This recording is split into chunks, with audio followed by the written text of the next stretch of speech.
شیخ جنید بغدادی ایک دفعہ اپنے مریدوں کے ساتھ بغداد کے لیے نکلے۔ انہوں نے بہلول دانا کے بارے میں پوچھا تو کسی نے کہا، سرکار وہ تو ایک دیوانہ شخص ہے۔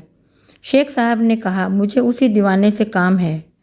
ایک نے کہا، میں نے فلاں مقام پر اس کو دیکھا ہے۔ وہ اس مقام کی طرف چل دیے۔ حضرت بہلول وہاں ریت پر بیٹھے ہوئے تھے۔ شیخ صاحب نے بہلول کو سلام کیا۔ بہلول نے سلام کا جواب دیا اور پوچھا، کون ہو؟ شیخ صاحب نے بتایا، بندے کو جنید بغدادی کہتے ہیں۔ بہلول نے کہا، وہی جو لوگوں کو درس دیتے ہیں؟ شیخ صاحب نے کہا، جی الحمدللہ۔ بہلول نے پوچھا، شیخ صاحب کھانے کے آداب جانتے ہیں؟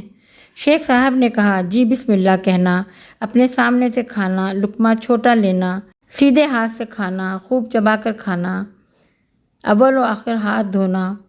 بہلول نے کہا، لوگوں کے مرشد ہو اور کھانے کے آداب نہیں جانتے، اور وہاں سے اٹھ کر آگے چل دیے۔ شیخ صاحب بھی پیچھے پیچھے چل دیے۔ مریدوں نے اصرار کیا، سرکار وہ دیوانہ ہے۔ لیکن شیخ صاحب پھر ان کے پاس پہنچے، سلام کیا۔ بہلول نے سلام کا جواب دیا اور پھر پوچھا، کون ہو؟ انہوں نے کہا، جنید بغدادی، جو کھانے کے آداب نہیں جانتا۔ بہلول نے پوچھا، اچھا بولنے کے آداب تو جانتے ہوں گے؟ جی الحمدللہ۔ متکلم مخاطب کے مطابق بولے، بے موقع، بے محل اور بے حساب نہ بولے، ظاہر و باطن کا خیال رکھے۔ بہلول نے کہا، کھانا تو کھانا، آپ تو بولنے کے آداب بھی نہیں جانتے۔ بہلول نے پھر دامن جھاڑا اور آگے چل کر بیٹھ گئے۔ شیخ صاحب پھر وہاں جا پہنچے، سلام کیا۔ بہلول نے سلام کا جواب دیا۔ پھر وہی سوال کیا، کون ہو؟ شیخ صاحب نے کہا، جنید بغدادی، جو کھانے اور بولنے کے آداب نہیں جانتا۔ بہلول نے کہا، اچھا سونے کے آداب ہی بتا دیں۔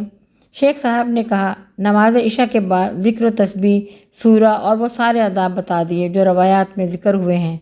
بہلول نے کہا، آپ یہ بھی نہیں جانتے؟ اٹھ کر آگے چلنا ہی چاہتے تھے کہ شیخ صاحب نے دامن پکڑ لیا اور کہا، جب میں نہیں جانتا تو بتانا آپ پر واجب ہے۔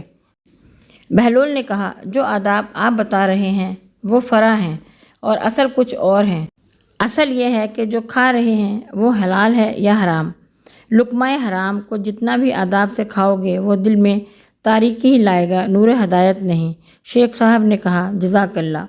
بہلول نے پھر کہا، جو بولو اللہ کی رضا و خوشنودی کے لیے بولو۔